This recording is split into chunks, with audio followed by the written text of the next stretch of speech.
안녕하세요.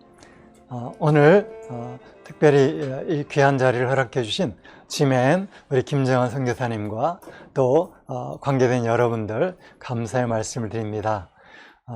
100세 건강 시대라고들 많이 말씀하시는데 또 우리 은퇴하신 분들 실버 선교회에 이제 가입하시고 실버 선교사로 또 이렇게 헌신하게 될 텐데 어떻게 하면 건강한 가운데 우리 남은 후반전, 인생 후반전을 달려갈 수 있을까? 그런 간절한 마음이 있고 또 소원이 있어서 이 강의를 준비하게 되었습니다. 혹시 9988-234라는 말씀 들어보셨나요? 아마 처음 듣는 분도 계실지만 아마 대부분 많이 들어보셨을 겁니다. 무슨 말씀일까요? 네, 99세까지 팔팔하게 건강하게 사시다가 2, 3일 앓으신 후에 한 4일째는 돌아가신다. 그런 말씀이라고 하죠. 네, 그렇습니다. 제 개인적으로는 제 어머님이 한 3년 전에 소천하셨는데 정말 만 100세를 채우시고 100세하고 한 3개월 지나신 후에 돌아가셨습니다. 너무나 감사하게도 거의 98세까지 어머님 건강하셔서 저희가 좋아하는 반찬을 만들어 주시거나 또 빨래를 하시거나 주로 이제 빨래는 기계가 하지만 빨래를 개키거나 또 접거나 해서 저희들에게 또 섬겨주시고 참 정신이 초롱초롱한 가운데 그렇게 끝까지 바로 돌아가시기 전날 저와 제 아내가 이제 사실 병원에 한 일주일 입원하셨다가 또 요양병원으로 옮기셨는데 요양병원에서 이제 많이 약해지셨다고는 느꼈지만 얼마나 계실지 모르지만 일단 요양병원에 모셔놓고 토요일날 저희가 예배를 드리고 돌아와서 주일날 새벽에 병원에서 연락이 왔어요. 새벽 6시쯤 소천하셨다고. 그래서 바로 그 전날까지 저희가 함께 예배 드리고 마지막 예배였던 것을 기억하는데 참 감사하게 제 어머님이 거의 임종하시기 직전까지 감사 기도를 드리고 또 늘 기도하시는 생활 속에 날마다 거의 가족들과 친척들을 위해서 저희들 물론 포함해서요 한 100여 명 가족들을 위해서 이름을 불러가면서 기도하셨던 그런 어머님의 그 생애였습니다. 참 감사한 마음이었고요. 그런 가운데 저는 사실 제가 얼마나 오래 살지 잘 모르지만 제 어머님의 유전자가 좀 있으면 아마 늘 좀 약한 편이었는데 그러나 또 하나님 은혜 가운데 또 90세를 또 넘긴 날이 올지도 모르겠습니다. 여하튼 우리의 생명은 하나님께 맡긴 그런 삶이니까 그러나 하나님이 허락하신 날까지는 건강하게 살 수 있으면 좋겠다. 그런 간절한 마음입니다. 오늘 이제 서론적으로 과연 어떻게 하면 건강하게 살 수 있을 것인가. 근본적으로 보면 하나님이 우리에게 허락하신 생명이기 때문에 하나님의 뜻 가운데 살아가면 가장 건강한 삶을 또 하나님 부르신 날까지 살 수 있다고 생각이 됩니다. 하나님이 사람을 창조하셨을 때 하나님의 마음이 어땠을까요? 그리고 하나님은 우리에게 어떤 삶을 기대하실까요? 그것은 아마 부모님이시라면 아마 자녀에 대한 그 마음, 특별히 자녀가 태어났을 때 부모님이 갖는 그 기쁨이랄까, 뭔가 모르게 뿌듯한, 채워지는 듯한 그런 마음이 있었는데 바로 즐거운 마음이 아니었는가. 또 그것이 연결된다면 감사의 마음이 아니었을까 생각이 됩니다. 그래서 저는 제가 이제 그 한의학 통해서 배운 선생님, 특별히 제가 존경하는 선생님 가운데 제이슨 오라고 한국이라면 오대산이라는 분인데 아주 저희보다 좀 연배가 어리시지만 참 오랫동안 한의학을 공부하시고 또 아주 명의에 가까운 분이십니다. 나이가 아직 60이 안 되셨지만은 그분이 강조도 해주셨고 해서 그분의 강의도 제가 참고해서 5가지 즐거움을 요약을 한번 해봤습니다. 100세 시대 건강을 위한 5가지 건강 습관 해서 첫째는 즐거운 음식 습관입니다. 마시는 것과 먹는 것이죠. 두 번째는 원활한 대소변의 습관입니다. 쾌변의 습관. 세 번째는 쾌활한 활동, 쾌활한 삶. 그래서 유산소 운동을 포함한 유쾌한 활동을 하면 좋겠다. 그 다음엔 마음을 관리한다. 쾌념이라고 해봤는데요. 생각할 염자죠. 즐거운 생각, 즐거운 마음을 늘 갖자. 그리고 또 하나는 적당한 수면 또는 쾌적한 잠자기입니다. 그래서 이 5가지를 중심으로 짧은 시간이지만 좀 집중해서 한번 말씀을 살펴보도록 하겠습니다. 건강한 물을 즐겁게 마시는 습관이 필요한데요. 물이란 참 어떤 것인가? 신비합니다. 우리가 하나님의 모습을 우리가 그릴 때 물에 비유도 하는데요. 물이 동일한 물이지만 보통 때는 액체로 존재하고 또 날씨가 추워지면 얼음으로 고체가 되고 또 이 물을 데피면 100도 이상 올라갈 때 수증기로 증발해가는 보이지 않는 그런 신비한 존재인데 이 물이요 지구의 구성과 인체의 구성과 바로 직결됩니다. 하나님이 이 지구를 만드실 때 먼저 물을 이렇게 지구에 쌓아다시피 해놓고 나중에 물과 물을 나누시죠. 근데 이 물의 비율이 약 지구상의 67%라고 합니다. 3분의 1을 차지하고 있고 우리 인체에도요 놀랍게도 근육질이나 뼈 이런 것과 이 물의 비율을 보면 물이 67% 정도 됩니다. 그래서 3분의 1을 차지하고 있다. 그런데 이 건강한 물은 어떤 물이냐? 약간 염분을 좀 이렇게 포함한 쪽으로. 그래서 체액이요 0.89%의 농도가 있답니다. 근데 제일 좋은 물은 특별히 이제 몸이 약하거나 우리가 수혈 대신 우리의 몸에 필요한 체액을 수분으로 공급할 때 이 0.8%의 소금 농도를 가진 물을 이렇게 연결하기도 하고요. 약한 알칼리성의 물이 건강한 물이다 그럽니다. 제일 좋은 물 가운데는 뭐 생명수, 안반수, 심해수, 생수 이렇게도 꽤 비싸게도 팔죠. 그래서 그런 물들은 약간은 미네랄이 섞여 있기 때문에 맛이 좀 생수 정수기에서 뽑은 물하고는 맛이 좀 다릅니다. 맛이 조금 덜한 면도 있는데 그러나 적절한 온도의 물을 마시면 그 물이 참 맛있는 물입니다. 좋은 물만 잘 마셔도 수많은 성인병과 신체 노화를 방지할 수 있다고 하고요. 심지어 암 투병하시는 분이나 아주 치명적인 그런 질병을 가지신 분 가운데도 약알칼리수를 꾸준히 먹었더니 몇 개월 만에 암세포가 없어지고 또 그 불치병이라고 했던 병이 치료를 받았다. 그런 이야기들이 많이 있습니다. 두 번째는 건강한 식사 습관입니다. 식사할 때 무엇보다 중요한 게 즐거운 마음으로 식사하는 게 중요합니다. 그래서 기분 나쁘게 먹는 것보다는 안 먹는 게 낫다.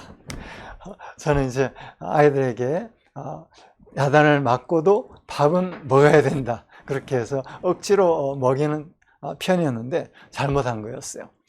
차라리 아이가 마음이 상했거나 정말 힘들 때는 한 끼 안 먹게 놔두는 것도 괜찮다, 이제 깨닫게 됩니다. 그리고 특별히 우리가 음식을 먹을 때 무엇을 먹든지 꼭꼭 씹어서 시간을 충분히 가지고 여유 있게 먹는 게 중요하다고 합니다. 특별히 우리가 씹을 때 침샘에서 피탈린이나 아밀라제, 소화 효소가 나와서 그 음식물을 소화하는 것을 도와주면서, 또 위에 들어가면 위산과 함께 여러 가지 소화 효소가 나와서 전체적으로 소화 흡수를 도와주게 됩니다. 특별히 음식은 어떤 음식이 특별히 좋다 해서 그것만 집중하면 편식하게 되는 것은 오히려 좋지 않다. 그래서 골고루 다양하게 음식을 가리지 않고 먹는 것이 중요하고요. 그리고 하버드 대학 연구팀이, 의대팀이 주로 이제 이곳저곳 연구를 좀 했던 결과를 발표했는데, 아시아에서는 일본이나 또는 조그만 섬 지역, 유럽의 이태리를 중심으로 해서 아주 장수촌으로 유명한 그런 곳들을 방문해서 조사를 해봤습니다. 과연 이 사람들은 어떻게 이렇게 90세, 100세 장수 노인들이 많이 살고 비교적 건강하게 성인 질병이 없이 살아가고 있는가 알아봤더니요, 많은 경우 아주 소식을 하더라는 거죠. 때로는 2끼 정도만, 그 말 전체가 별로 그 3끼 식사를 하는 것보다 2끼 식사로 그렇게 생활하고 다양한 여가 활동을 하더라는 것을 사례 발표를 한 적이 있습니다. 그래서 저도 마찬가지고 할 수 있으면 소식 그리고 절식을 하는 것이 보다 장수하는 길에 도움이 된다 말씀을 드립니다. 또한 배변 습관입니다. 쾌변인데 소변과 대변을 시원하게 볼 수 있는 것 너무너무 중요합니다. 소변은 주로 하루에 한 서너 시간마다 4차례 내지 6, 7차례 다니면 웬만하게 건강한 편이라고 합니다. 너무 많이 이렇게 자주 소변이 마려우신 분은 지금 아주 심한 경우는 식도염이나 또는 당뇨의 어떤 영향, 또 요붕증, 바이러스 침투로 말미암아 박테리아나 바이러스 때문에 요로나 또는 신호 쪽에 문제가 생겨서 소변량이 계속 마시는 물이 흡수되지 않고 그냥 나가버리면 그것도 이상이고요. 또 소변이 잘 안 나오는 경우도 문제가 됩니다. 문효증이라 그러죠. 역시 방광염 같은 거, 전립선염, 신장염 같은 걸로 말미암아 소금이 잘 걸러지지 않은 채로 오줌이 배출이 안 되는 것도 심각하죠. 특별히 오줌의 색깔로 우리의 건강 상태도 체크할 수 있는데, 연한 노란색이 정상이고 짙은 노란색은 물을 덜 먹었을 때, 또는 황갈색이 됐다 그럴 때는 간 질환이 있거나 담낭에 문제가 있을 때 황갈색으로 담즙 색소 때문에 바뀔 수가 있고요. 혹시 빨간색 비슷하게 나온다. 이게 혈뇨에 가까운 건데요. 이것은 역시 방광염, 사구체신염 또는 요로결석, 굉장히 아플 수가 있죠. 통증과 함께 이런 경우는 신장의 문제도 있을 수 있고요. 그럴 때는 급할 때는 바로 이비 인후과로 가서 도움을 받는 것이 필요하겠죠. 그리고 가벼운 증세는요, 방광염 또 아주 약한 신호염 이런 경우는 옥수수 수염차가 도움이 됩니다. 옥수수 차가 있고 옥수수 수염차가 따로 있어요. 옥수수 수염 차가 없으면 옥수수 먹고 껍질을 버리지 마시고 껍질과 함께 옥수수 수염을 끓여서 아니면 말렸다가 필요할 때 비상용으로 쓰시면은 이 방광염증에 아주 도움이 됩니다. 그 다음에 건강한 배변 습관입니다. 대변 하루에 한두 번 보는 게 정상인데 이 어려울 땐 변비나 설사가 문제가 되죠. 변비는 2, 3일에 한 번, 3, 4일에 한 번 화장실에 갑니다. 이게 이제 변비가 되죠. 변비 문제 아주 쉬운 해결책이 있습니다. 바로 음양탕이라는 게 있어요.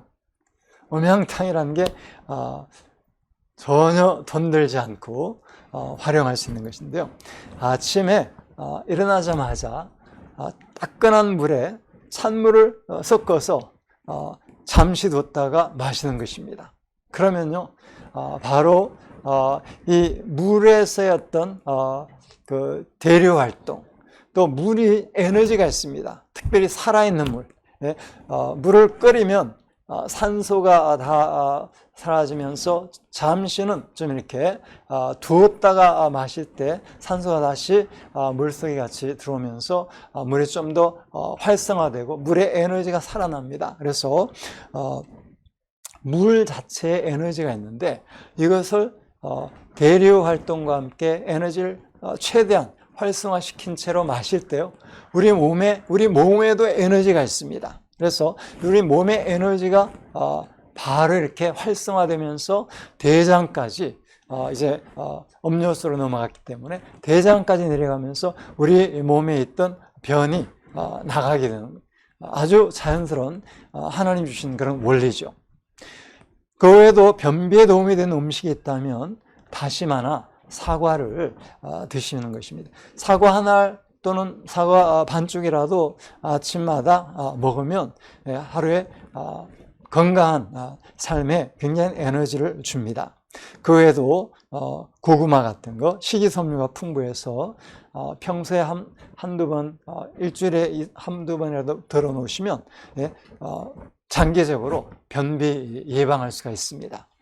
그 외에도 혹시 설사가 있다 할 때는 설사에는 또 좋은 음식이요, 바나나가 좋습니다. 바나나 속에 펙틴 성분이 있어서 이렇게 장을 잡아주고 하는, 물론 그렇다고 심한 설사, 바이러스나 박테리아, 장염이 걸렸는데 그런 상태에서는 약을 좀 써야 되죠. 그래서 바이러스나 이런 것들 외에는 음식으로는 바나나, 또 감이나 감잎차, 감, 약간 떫은 감은요, 탄닌 성분이 아주 강하게 이 장을 쪼아줍니다. 그래서 변비가 될 수도 있는데 설사에는 그걸 막아주는 효과가 있죠. 그 외에도 설사를 할 경우에 으깬 감자나 쌀죽은 소화도 도와주면서, 특히 찹쌀죽은요, 우리 그 기본적인 그 소화 흡수에 도움을 주고 설사에 이제 빠져나간 수분을 보충하는 그런 효과가 있습니다. 그 외에는 이제 우리의 몸이 좀 더 활동적인 그런 시간을 가져서 특별히 좋아하는 운동이나 활동을 함으로써 쾌활한 삶을 우리의 생활 습관으로 가지면 좋겠습니다. 여러분 좋아하시는 운동이 뭔지, 가장 자연스럽게는 동네 한 바퀴 산책하면 그것도 하나의 좋은 운동입니다. 적어도 한 15분 정도 이상, 물론 30분 정도 할 수 있으면 더 좋죠. 그렇게 해서 우리 몸이 특별히 햇볕을 받는 가운데서 움직이면 우리 몸에 자연스럽게 비타민 D가 생성되면서, 비타민 D가 있어야 우리가 먹는 음식에서 여러 가지 미네랄이나 그 칼슘, 특별히 뼈를 튼튼하게 해주는 칼슘 성분을 흡수하는 데 도움이 됩니다. 그래서 햇볕에서 활동하는 것, 적어도 15분 활동할 때, 특별히 여자분들, 특별히 얼굴에 자외선 차단제를 너무 이렇게 심하게 발라버리면 햇볕이 그 피부를 통해서 들어와 줘야 되는데 그것까지를 다 차단해버리면 햇볕 보는 효과가 없습니다. 그래서 약간 햇볕에 거스릴 각오를 하더라도 15분 정도는 햇볕에 노출하는 것이 필요하고요. 그 외에도 즐거운 부부 생활, 그런데요, 혼자서 지내시는 분들에게는 좋은 친구를 이제 우리가 추천해 드려야 되겠고요. 그러나 허락하시는 가운데 부부로 계시는 분들은 하나님이 허락하신 침실 생활, 이것은 하나님이 우리에게 주신 놀라운 비밀스러운 그런 선물입니다. 행복 호르몬이 성생활 속에서 나오게 되는데, 도파민, 옥시토닌, 세로토닌, 엔돌핀 이런 것을 통해서 부부 생활을 통해서 하나님 우리에게 여러 가지 건강 부산물을 주시는데, 우리 오장육부가 건강해진다고 그러고요. 그 다음에 여성들은 피부의 탄력과 미용 효과도 도와줍니다. 그리고 의사소통을 수시로 할 수 있는 게 필요한데요. 배우자 또는 친구와 대화를 하면서 생활하는, 이 마음과 마음이 통할 때 사실은 하나님이 함께 하시고 하나님이 기뻐하십니다. 끝으로 끝 바로 직전에요. 쾌념이 있거든요. 즐거운 생각을 갖자. 젊음의 비결 가운데 일로일로 일수일수란 말이 있습니다. 무슨 말입니까? 한번 화를 내면 그만큼 노화가 촉진되고, 한번 웃거나 즐거워할 때마다 그만큼 젊어진다. 결국은 이제 아까 말씀드린 것처럼 여러 가지 우리 몸에 건강한 엔돌핀이나 이런 것들이 나오면서 면역력도 높아지고, 그리고 그만큼 우리의 생체 에너지가 더해진다는 것이죠. 스트레스 상황 속에서도 믿음으로 감사하는 삶. 성경 말씀도 있죠. 데살로니가전서 5장 16절 18절. 항상 기뻐하라, 쉬지 말고 기도하라, 범사에 감사하라. 예, 이것이 너희를 향하신 하나님의 뜻이니라. 또 염려하고 근심하는 대신 기도하라고 말씀하십니다. 빌립보 4장 6절 7절의 말씀. 아무것도 염려하지 말고 오직 모든 일에 기도와 간구로 너희 구할 것을 감사함으로 하나님께 아뢰라. 그리하면 모든 지각에 뛰어나신 하나님의 평강이 그리스도 예수 안에서 너희의 마음과 생각을 지키시리라. 그렇습니다. 염려하는 대신 기도하면 염려가 사라지는데, 바로 예수님의 마음으로 하나님이 주시는 평안으로 우리를 지켜주시고, 또 때로는 기도 가운데 해결책도 주시는 것을 깨닫게 됩니다. 또한 하나님의 평안을 누리십시오. 예수님이 주신 평안은 세상이 주는 것과 같지 않다고 말씀하셨죠. 로마서 8장 28절에는 이러므로 하나님을 사랑하는 자, 곧 그 뜻대로 부르심을 입은 자들에게는 모든 것이 합력하여 선을 이루느니라. 그렇죠? 하나님 안에서 우리는 하나님의 자녀로서, 또 하나님의 십자가의 일꾼이기도 하지만, 또한 하나님의 대사로서 하나님이 우리를 얼마나 존귀하게 여기시는지, 특별히 하나님의 자녀로서의 자존감을 가지시고 사시기를 바라고, 또 가까이 계신 분에게 자존감을 높여주시기를 바랍니다. 혹시 가까이에 배우자나 자녀나 또 친구분이나 있으시다면 한번 칭찬과 인정하시는 말씀을 한번 해주시기를 바랍니다. 알고 보니 하나님의 아들이셨군요. 알고 보니 하나님의 딸이셨군요. 이렇게 고백해 보시고, 정말 우리가 때로는 저도 저희 자녀들에게 때로 함부로 말하고 또 함부로 대했는데, 자녀가 하나님의 자녀고 하나님의 왕자, 하나님 나라의 왕자고 하나님 나라의 공주라면 우리가 함부로 그렇게 대해서는 안 되었는데, 그런 후회가 많이 들 때가 있습니다. 그리고 배우자나 친구의 필요를 채워주십시오. 여성의 필요는 사랑과 돌봄, 관심입니다.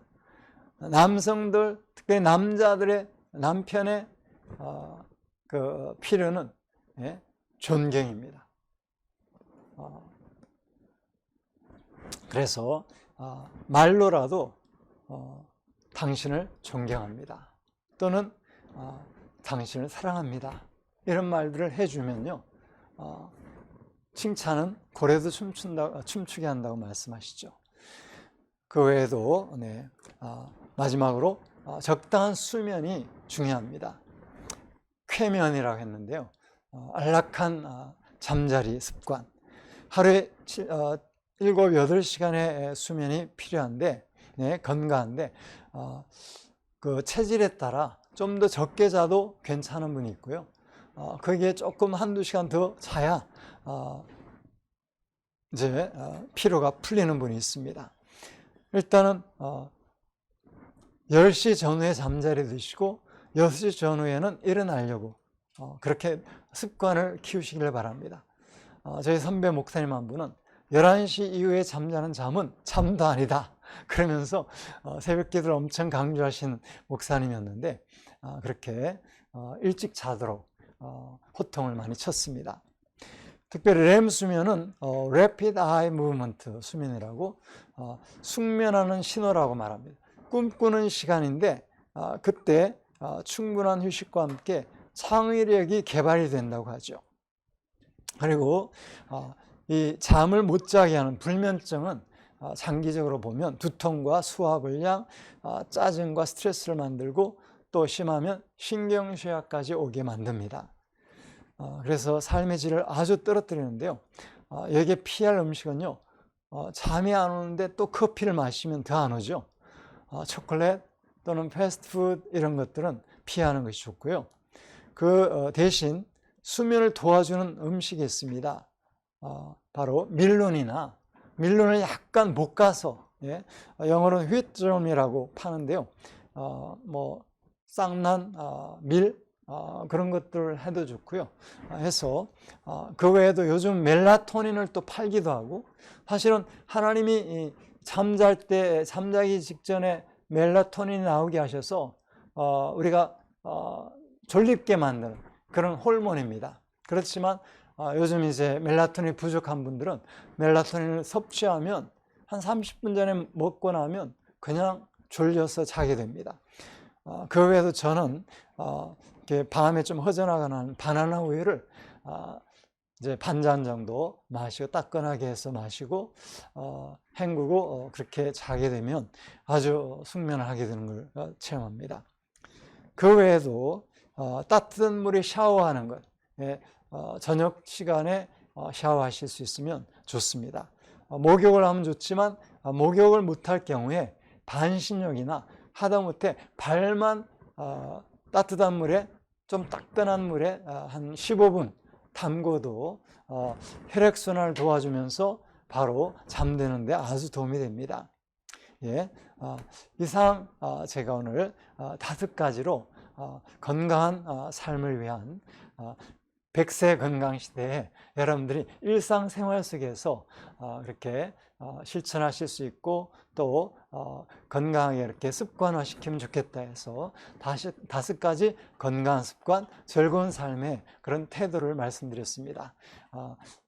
부디 우리 선교 현장에서의 선교사님들 그리고 또 모든 우리 실버 선교사님 후보들 그리고 모든 하나님의 백성들이 이렇게 건강하게 힘차게 남은 인생들을 살아가시기를 예수님의 이름으로 축원합니다. 아멘. 감사합니다. 네, 과연 결혼이란 무엇인가? 오늘 결혼은 저희가 2인 삼각경기로 정의를 해봅니다.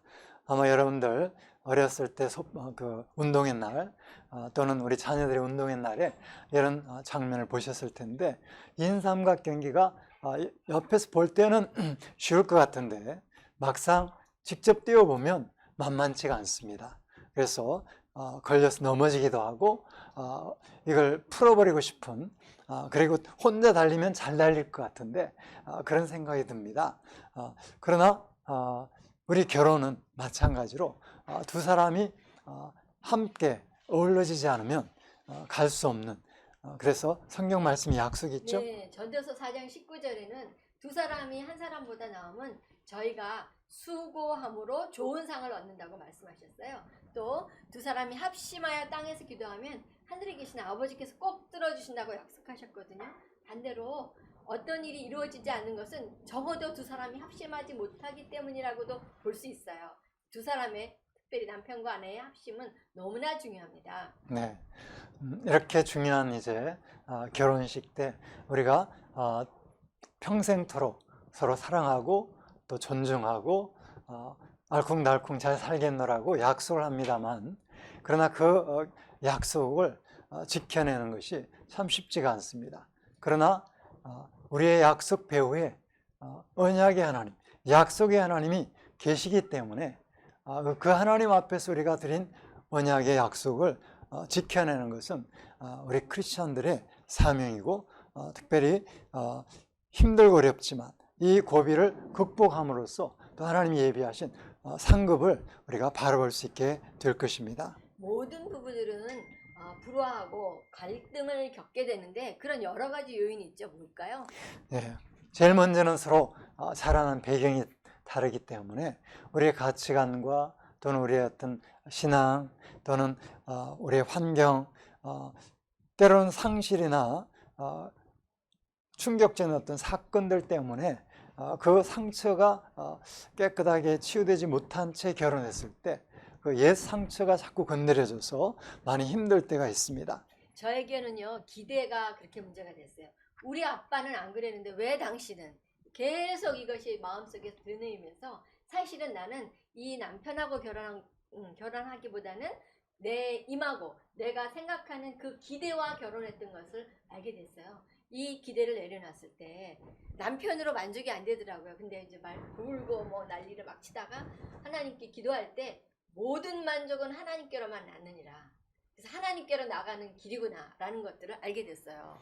네, 남편에게서 기대를 많이 할수록 네. 실망이 큽니다. 아내에게도 마찬가지. 반대로 또 아내에게 너무 많은 기대가 있어도 결국 실망이 클 수밖에 없는데, 예, 저는 은근히 제 아내에 대해서 어머니의 된장국 솜씨 이런 것들을 기대했던 것 같아요. 그래서 실망했던 적이 있는데, 이런저런 궁극적인 원인들, 불화의 원인은 우리가 미성숙하고 이기적인 존재이기 때문에 어쩔 수 없이 결혼에서는 갈등과 불화가 있기 마련인 것 같습니다. 이 자기 사랑에서 벗어나야 하나님 중심으로 부부들이 묶어질 수 있는 것 같아요. 또 우리 인생 가운데 시련과 어려움들을 극복하지 못할 때 이 부부는 정체되어 있고 또는 도태될 수 있죠. 외도, 중독, 무관심, 가족관계, 또 가장 핵심적으로는 사단이 계속적으로 공격을 한다는 것이에요. 예수님이 오셔서 말씀하시기를 도적이 오는 것은 도적질하고 죽이고 멸망시키는 것뿐이요, 말씀하신 것처럼 우리의 삶을 끊임없이 엿보다가 우리를 넘어뜨리려고 하는 영적인 이 세력의 존재, 예수님의 수제자 베드로도 예수님께 책망을 받았죠. 사단아, 내 뒤로 물러가라. 결국 때로는 우리 가장 가까이 있는 우리의 배우자가 마치 우리의 원수인 것처럼 그렇게 여겨질 때가 있는데, 그러나 그것은 착각이라는 거죠. 네, 진짜 원수는 따로 있다는 사실을 기억해야 됩니다. 우리가 영적으로는 구원을 받았는데 우리의 혼적인 것, 정서적인 것이 아직 상처 가운데 있고 자기중심적으로 묶여 있을 때 거기에서 사단이 공격하게 되면 이것이 대를 내려서 아버지가 그랬던 거 자식이 그러고 자식이 그랬던 거 자식의 자식이 그러고 이런 일들이 계속 일어나게 되는 것이에요. 여기에서 이 영적인 공격들, 고리들을 끊을 수 있도록 중보기도로 나아가고 또 회개하고 용서하고 하는 일들을 할 때 우리 가정 안에 하나님이 주신 그 놀라운 축복들을 우리가 누릴 수 있게 될 것 같아요. 결혼 실패의 원인을 분석했었는데요. 우리는 흔히 서로 사람 인자를 써서 서로 의지하고 아주 이렇게 돈독하게 살아가는 게 좋은 모델이라고 생각했는데, 근래에 심리학자들의 분석과 또 워낙 많은 이제 갈등과 결혼의 실패였던 원인들을 분석한 결과 이렇게 사다리 모양으로 똑바로 서되 필요할 때 서로 상호 관계를 연결하는 이런 관계가 더 건강한 관계가 됐다라고 다시 말해서 남편은 남편대로 하나님 안에 성숙하고 성장하고, 아내도 자기 자신을 내려놓고 하나님 안에 성숙하고 성장해 갈 때 거기에서 연결되어지고 이제 그리스도 중심의 그런 가정을 이루어갈 수 있는 것이죠. 한번 생각해 보십시다. 휴일을 맞아서 온 가족이 어디로 여행을 떠나려고 했어요. 그러나 목표지는 정하지 않은 채 모두 차에 올라탔습니다. 어떤 일이 벌어질까요? 예, 서로 싸우겠죠. 가고 싶은 방향, 목적지가 서로 다를 수가 있어요.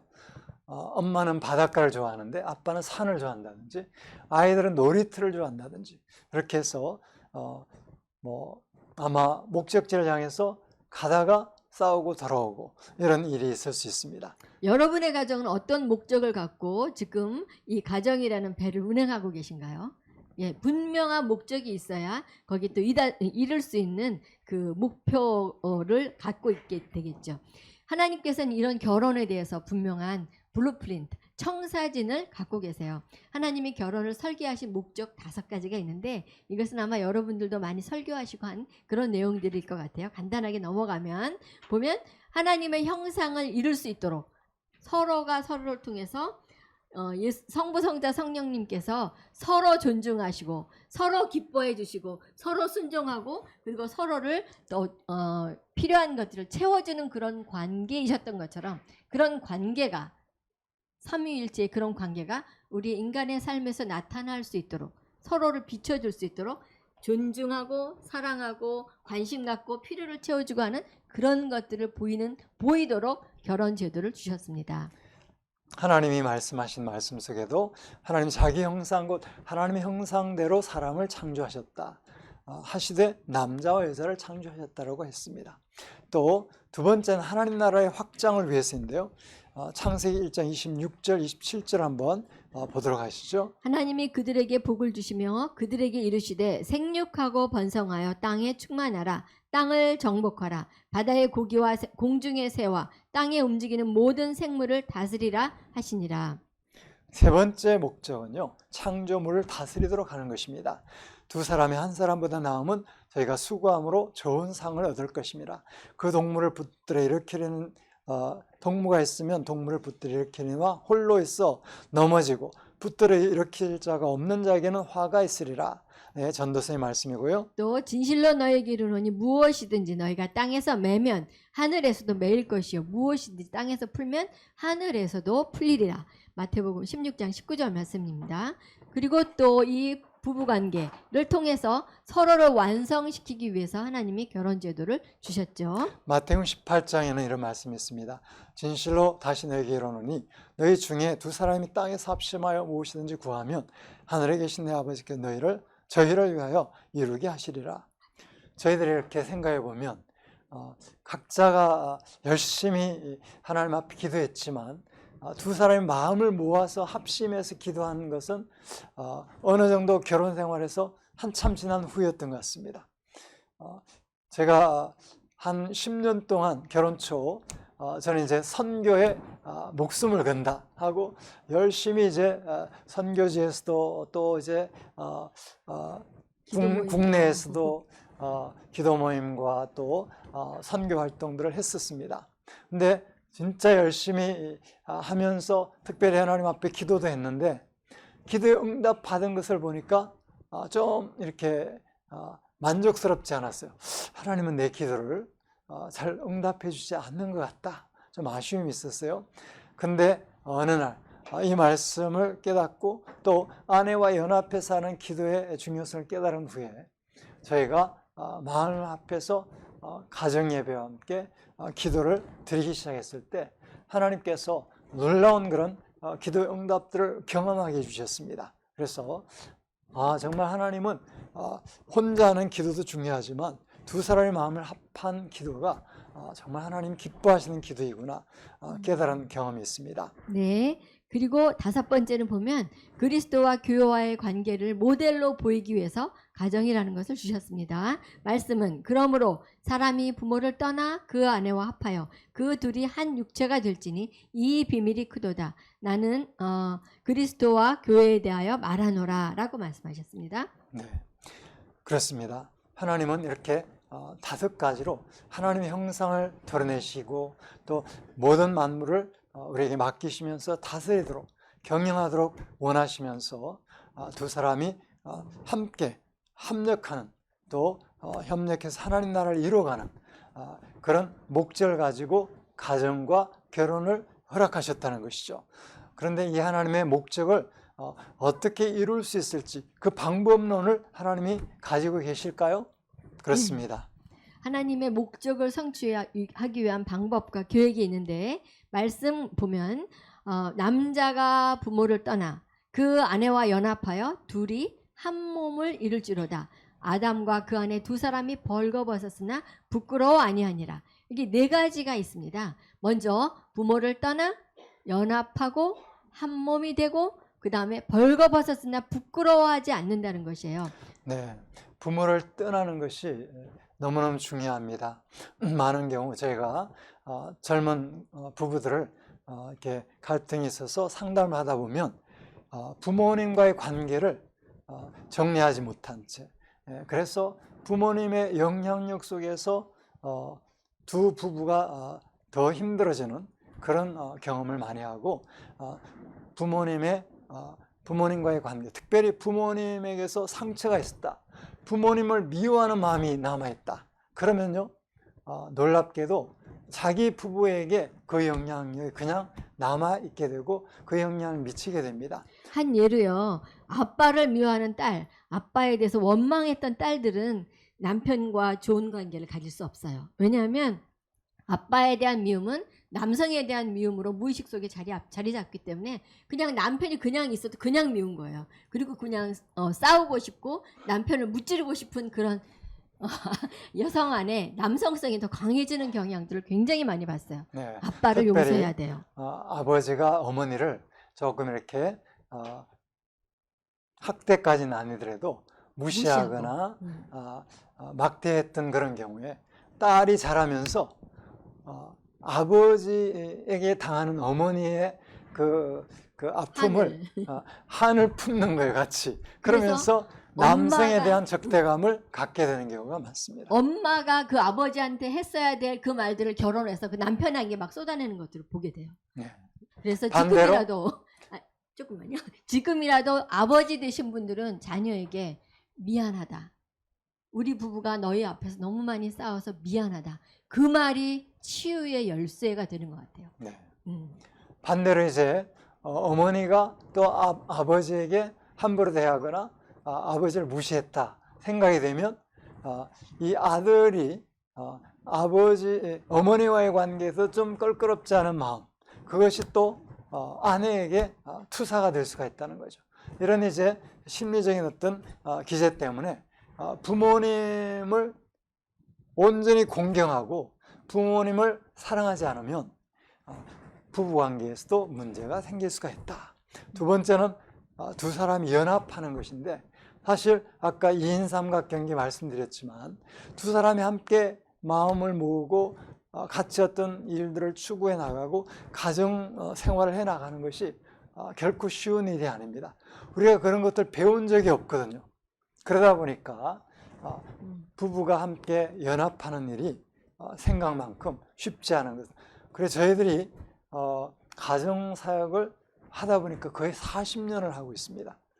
우리가 대학 이제 상급생 때부터 후배들 연애 코치에서부터 지금까지 오다 보니까 이런 부분들을 참 많이 공부하게 되고 또 책을 읽게 되고 하는데, 제가 보니까 정말 중요한 과목인데 어느 학교에서도 가르쳐 주는 곳이 없고 어느 전문가가 이렇게 저희들에게 강의를 해준 경우가 없었어요. 그래서 저희들도 많이 엎치락 뒤치락 하면서 부부 세미나 뭐 가정생활 세미나 이런 것들을 참여하면서 오늘까지 오게 됐습니다. 그런데 상식적이고 쉬울 것 같은데 훈련받지 않으면 또 공부하지 않으면 우리가 몰라서도 많이 이렇게 못 살게 되는 것을 고백하게 됩니다. 네, 여기서 연합한다는 것은요, 클립, 악교로 붙인다라는 뜻이에요. 나무를 악교로 붙일 때 여기 남자분들 많이 계시니까 어떻게 두 나무를 악교로 붙일 때 무엇부터 하죠? 빼빠질. 그죠? 빼빠질이 양쪽을 불순물을 다 제거하는 거예요. 남편과 아내가 이 연합되려면 우리 가운데 있는 이 불순물들을 제거해야 되는 거예요. 돈도 될 수 있고요. 명예도 될 수 있고요. 부모님, 시부모님 또 친정 부모님도 될 수 있고요. 자녀도 될 수 있어요. 네네. 다 불순물이에요.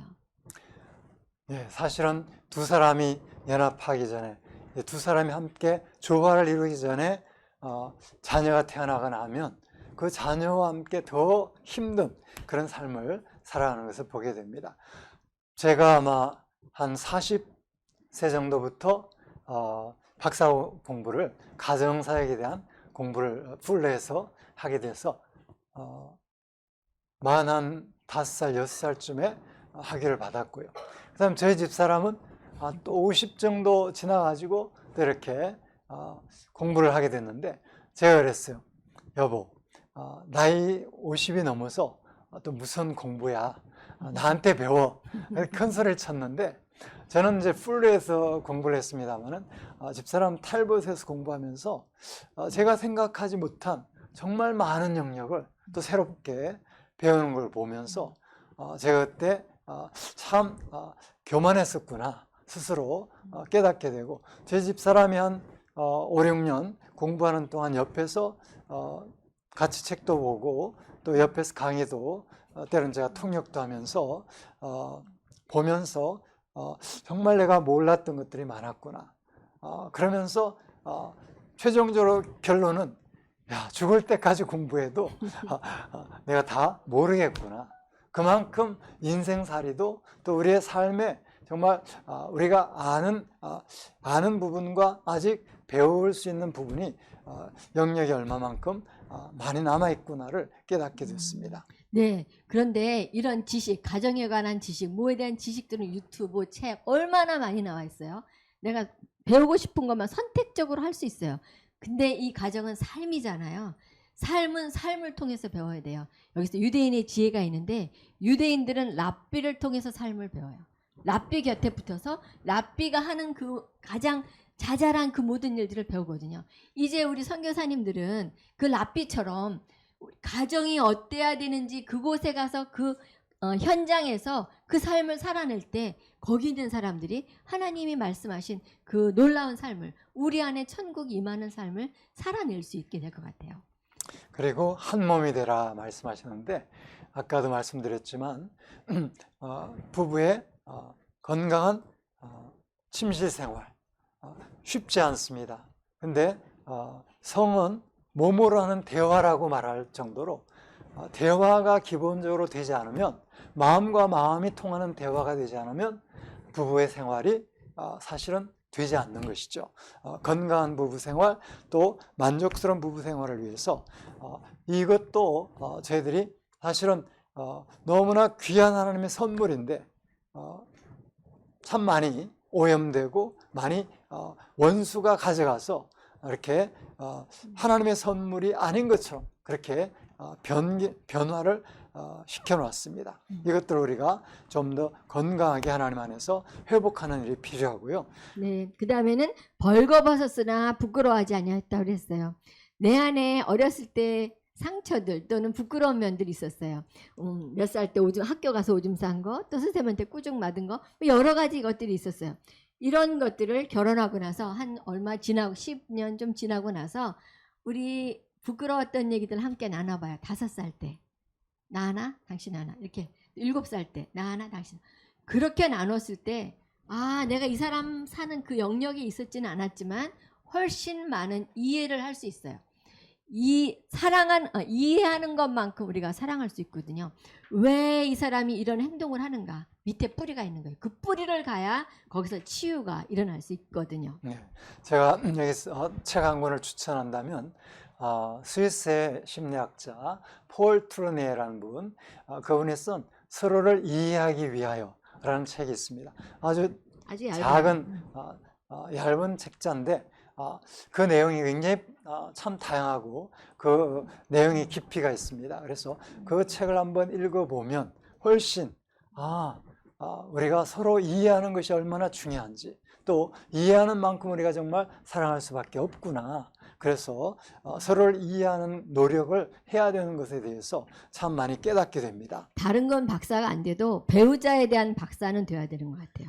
이 사람이 왜 이런 행동을 하는지, 이 사람의 강점은 뭔지, 어떻게 해야 하나님이 주신 이 사람의 사명을 성취할 수 있도록 도울지 또는 필요를 채울 수 있을지, 이런 연구하는, 계속적으로 연구하는 박사가 되라고 저는 계속 말씀드리고 있고요.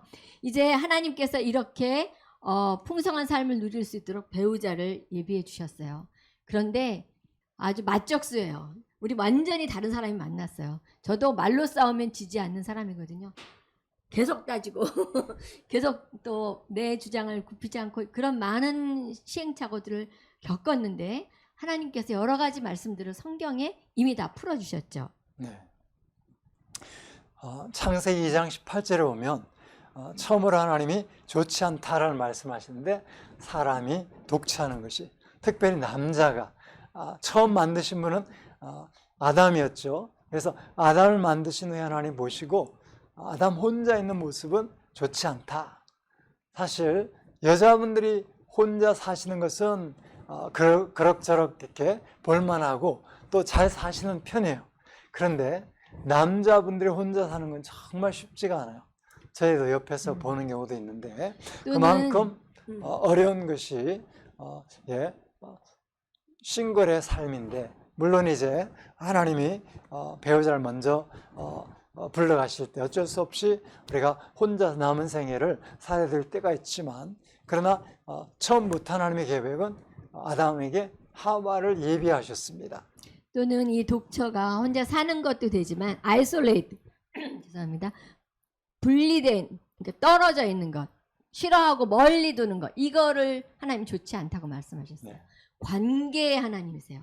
관계의 신학 가운데로 들어갈 수 있는데, 하나님이 이것을 위해서 돕는 배필을 지어주셨, 만들이라고 하셨죠. 그래서 돕는 배필의 의미가 있었어요. 전 맨 처음에 신혼 초에 굉장히 기분 나빴어요. 하나님, 나도 할 만큼 하는 여자고 한데 왜 나는 인생의 조연처럼 헬퍼, 돕는 사람이 되려고 하셨어요. 기분이 나빴어요. 근데 이것을 히브리 원어로 풀어달라고 했을 때, 제가 이제 돕는 배필에 대한 그 단어 연구, 에제르라 그러잖아요. 연구를 하면서 깨달은 것이 있습니다. 실력이 있어야 돕는 자가 되는구나. 특별히 하나님과 사람 사이에, 특별히 하나님의 백성 이스라엘과 하나님, 한 번도 이스라엘 백성이 하나님을 도운 적이 없고요. 항상 이스라엘이 적군들에 의해서 위협을 받고 여러 가지 어려움을 당할 때 하나님이 이스라엘을 도우시고 하나님이 돕는 자가 되시더라고요. 그래서 제가 마음속으로 은근히 제 집사람을 무시를 했었거든요. 때론 제가 이제 우리 가정의 문화, 우리 사회의 문화가 있다 보니까 여자가 뭘 그렇게 해서 굉장히 많이 집안에서 여성들을 이렇게 차별시하고 충청도 양반, 경상도 양반, 좀 심한 그런 이제 모습을 보고 자연스럽게 자라다 보니까 그런 부분에서 아내를 좀 무시했었던 경향이 있습니다. 그런데 이 돕는 배필에 대한 말씀의 연구를 결론으로, 아이쿠, 나보다 더 나은 실력자를 나에게 붙여주셨구나. 내 아내가 나보다 나은 사람이었구나. 비로소 깨닫고 제가 정중하게 여보, 알고 보니 나보다 당신이 더 나은 그런 실력을 갖고 있는 것 같아.